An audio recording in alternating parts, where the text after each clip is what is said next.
artistic representation of history is a more serious and scientific pursuit than the exact writing of history. For the art of letters goes into the heart of things, whereas the factual report merely collocates details.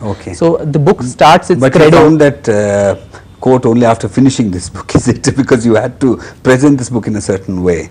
Because you certainly knew that if at all you presented it as an historical... I put myself in the shoes of a reader of someone of my generation, and what would interest and inspire him or her. So how do I reach out to people of this generation who are not particularly bothered about the rigors of historical research or how one needs to present facts. And you can write anything that you want to. No, it's while I say it's semi-fictional, it's all within the parameters of accuracy, and that is one reason I've got eminent historians like Dr. Suryanatha Kamath to certify the contents. Yes. Okay, but when you say it is historical, but you certainly collected a lot of information from everywhere. Then why do you say it's an untold story? Certainly that you also got the bits of your story from elsewhere. Yes, because for the simple reason that there is not a single book which exists today, and I can tell that with some amount of authority. There is no need for one single book, right? There could be a need as well. One book which gives under one roof all aspects of the 600-year history of the Wodeyars. Okay, you've been able to put all that together. Yes, the Wodeyars were India's longest reigning houses, and so if there's not a single book which captures the political history, the economic history, and the cultural evolution of Mysore state and the ethos of the state, there is a gap which needs to be filled. Have you dedicated the same amount of space or the number of pages to each one of the kings? Yes, yes. Or you're able to sit and calculate it mathematically to say that, or according to the reign? It is according to the reign and also the importance. I have actually, someone who reviewed my book, an eminent historian in Mysore, Dr. A.V. Narasimhamurthy, in the recent release of the book in Mysore, he was gracious enough to tell us that he's almost used a historical pan balance and weighed each and every king and queen and given them the importance that they deserve. Because reinventing history in a modern light is something which we are woefully lacking as Indians. So you did not speak to any historian at all before writing this book? No, in the process I did. Okay, but did you actually collect information? I did collect information not only from historians, from the royal family members, from the archives, from numerous inscriptions and coins and literary works. Okay, but when you say the untold story, what do you mean by that?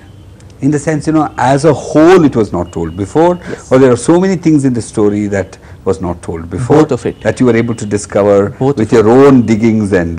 Yes, both of it. The history of Mysore is mired in a lot of myths and legends. And there's been... But you've also filled in with a... Yes, I have stated these legends because they are a part of folklore. But sometimes almost like, they are true. Like you mentioned, 10,000 people were converted, as if somebody actually gave you the account. For all my accounts, I have chronicled exactly 10,000 people. I'm sure it was not done that way. I mean, here we're getting into specifics, but then when I'm talking of these myths and legends... No, you could have actually, the question would be that, perhaps when you made this effort to write such a big book, you could have been a little more careful. I have tried to use my discretion in almost every page of the book. As I said, the history itself is mired in a lot of myths and legends.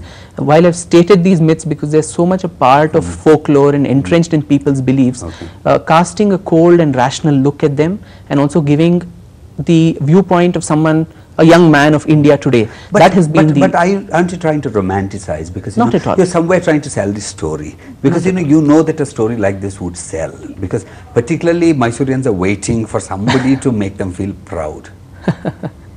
There's nothing wrong in feeling that way, that you want to sell the story. But are you actually pandering to such a desire? It's more than a desire to, with altruistic motives or whatever they are. I would want to recount this story. We recently had the release function in Mysore as well, and it was in the Jagan Mohan Palace, and just outside when I just walked out, the gardener of the Jagan Mohan Palace, he actually caught my hands and wept.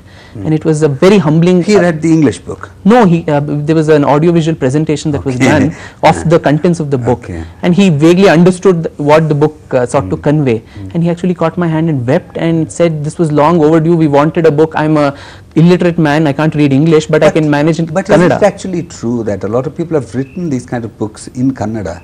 But maybe it's for the first time that somebody has written it in English. Even in a Kannada version, it's all in bits and pieces. It's never end to end. and everybody has been speaking about Professor P.V. Nanjarajara's book. Yes. So, have you read that book too? Yes, Professor You read Nanjarajaras, Kannada? yes I do.